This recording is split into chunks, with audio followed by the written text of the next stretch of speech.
This is a conversation with Stella Chandler about some of her experiences in World War II. I'm Mike Stanyon of the Hemel Hempstead Local History and Museum Society. It's now February 2020, Stella. Would you mind telling us when you were born? I was born 1923. And what age were you when you left school? I was 14 when I left school. What did you do then? I took evening classes for maths and English, and I worked in a draper's shop as an improver from 14 to 16. And then I had another job in a shop for another year. At the outbreak of the Second World War, you were 16. Just going on 17. What impact did that have on you and your family? My father was in the Air Force and had just come back from Egypt, and he was posted to Manston Camp just outside Margate. So my mother bought a house, a small cottage near to Manston Camp. So what happened when you became 18 years old? My father was then posted in the Air Force to St Athens in South Wales. So my mother got rooms in Barry Island, and I moved with my mother to Barry Island, and then I got a job in a shop in Cardiff, and went by bus from Barry Island to Cardiff each day to work. Yeah. Why did you move from Cardiff? My father was posted to Cranage Airport near Holmes Chapel in Cheshire, and so I went with my mother, and my mother got rooms again in Holmes Chapel.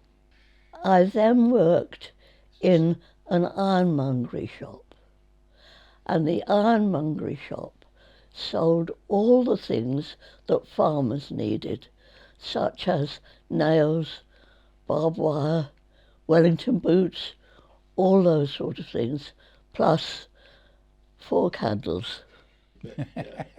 Can you tell us how you were called up? What options were you given, and what did you choose and why?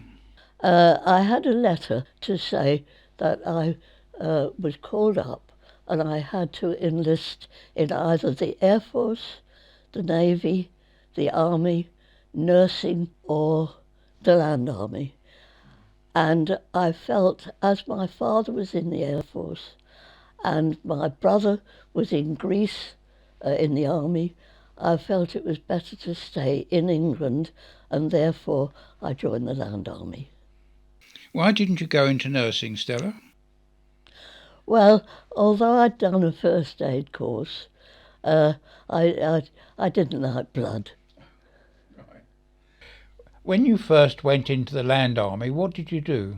You had a training course? I was fortunate to be selected to go to Rees Heath Agricultural College. What did you do there? It was quite a rigorous training. We had lectures in the morning, and then in the afternoon we did practical work. We learnt about arable crops. We learnt about animals, about cows, horses, pigs. You received a first posting to go somewhere. What was that like? We all wondered where we were going, and I was sent to this farm on the top of the hills near Macclesfield, and it had no electricity, and we had to use paraffin lamps and make sure that they were covered, because at that time the enemy planes were flying over to Manchester and to Liverpool, and so we had to be very careful about the blackout. Did you have to pay for your accommodation out of your wages, and what did you get paid? When you joined the Land Army, you had to be between 18 and 40, and the wages were 32 shillings a week if you were billeted off the farm. If you were billeted on the farm, your board and lodging was free and your wages were 16 shillings. National insurance and unemployment pay was deducted, and wages were based on a 48-hour week,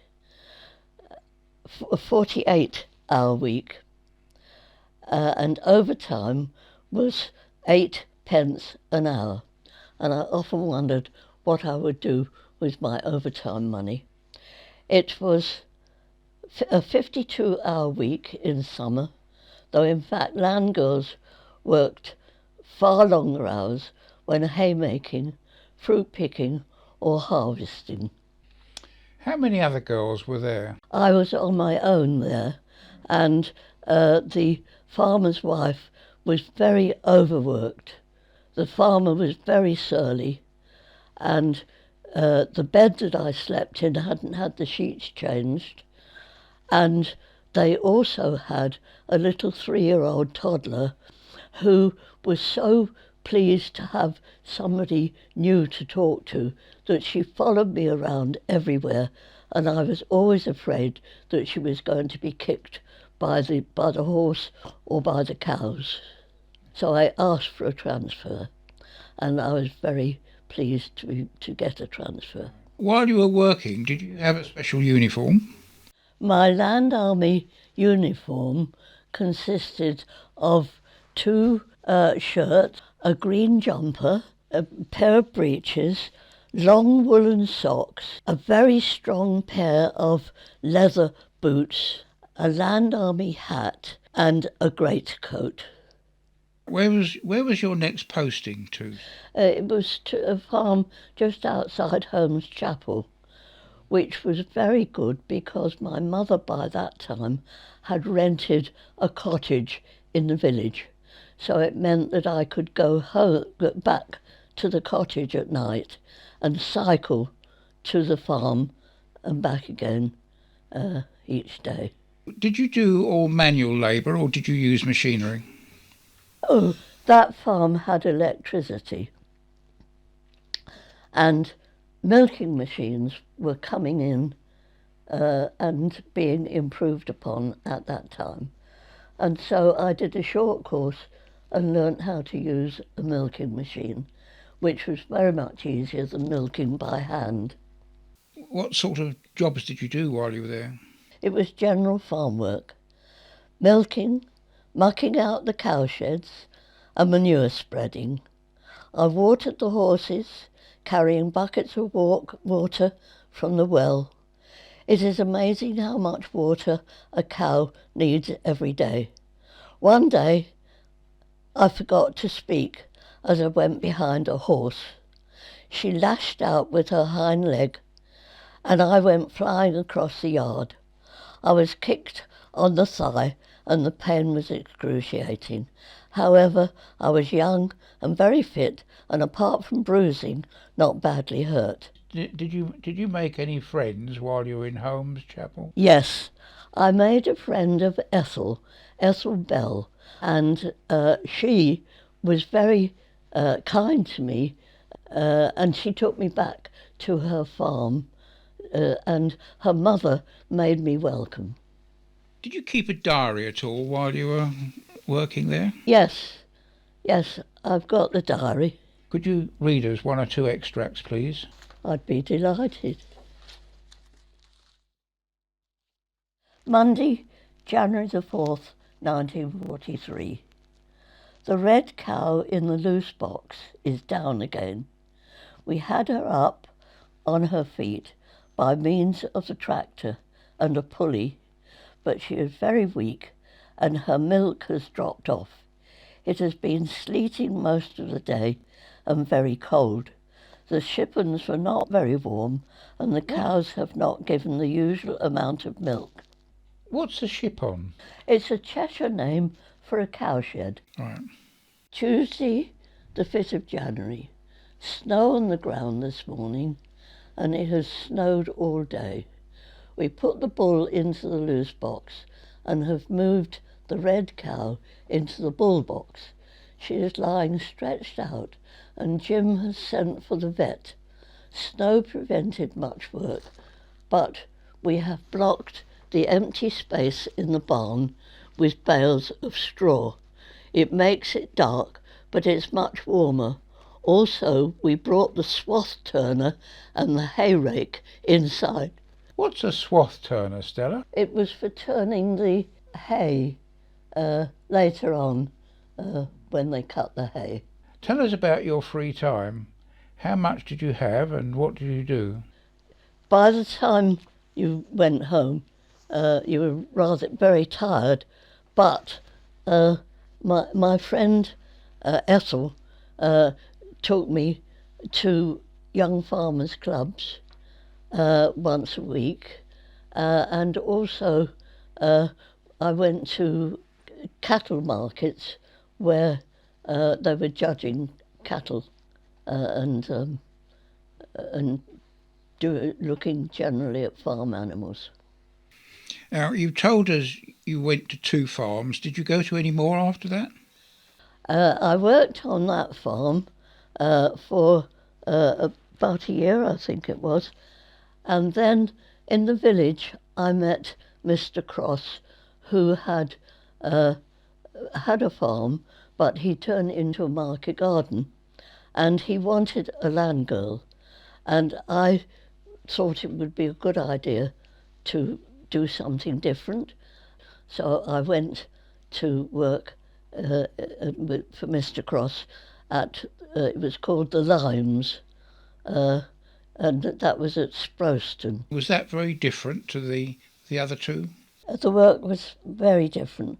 Mr. Cross had ploughed up much of his land and was using it to grow vegetables for sale at Crewe Market. He had a horse, several cows, hen coops, an orchard and beehives. My work was far more varied and interesting. On my first morning, I was set to weed rows of spring onions. I bent to the task all morning and felt pleased to see the neat rows. But when I straightened up to ride my cycle home, I was so stiff I could hardly move. Twice a week we bagged up vegetables according to the season. In winter it was potatoes, carrots, beetroot, cabbage, sprouts, cauliflowers and parsnips. In the summer it was lettuces, radishes, parsley, spring onions and mint.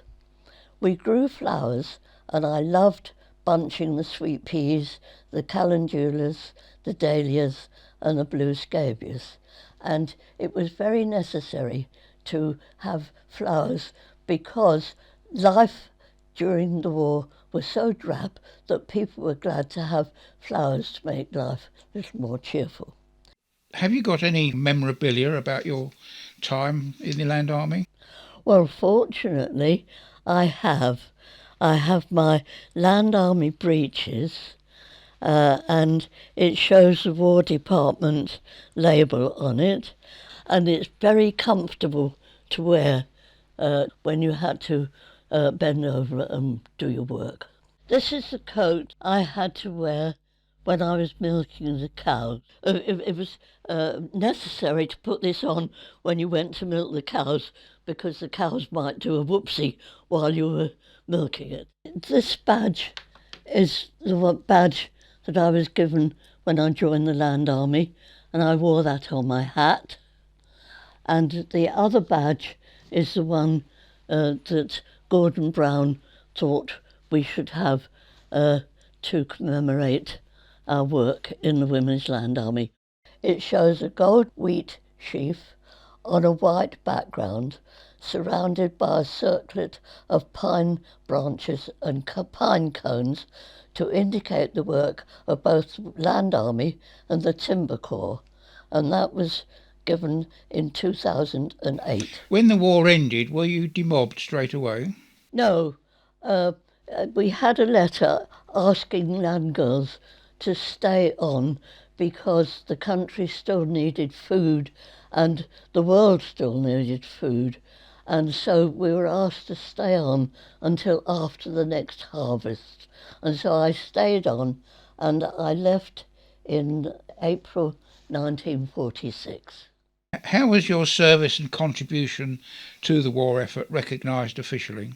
I received a letter from Queen Elizabeth, and she said, "By this personal message, I wish to express to you my appreciation of your loyal and devoted service as a member of the Women's Land Army from the 9th of November 1942 to the 27th of April 1946.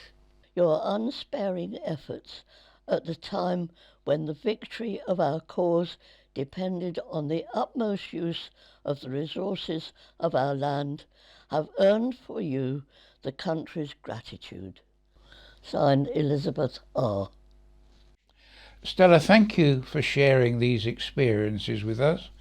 The work that you and others did on the home front was an important contribution to the war effort, less dramatic perhaps than the fighting and battle scenes often portrayed in films and documentaries, but nonetheless vital in ensuring the survival of the nation and eventual victory. Thank you.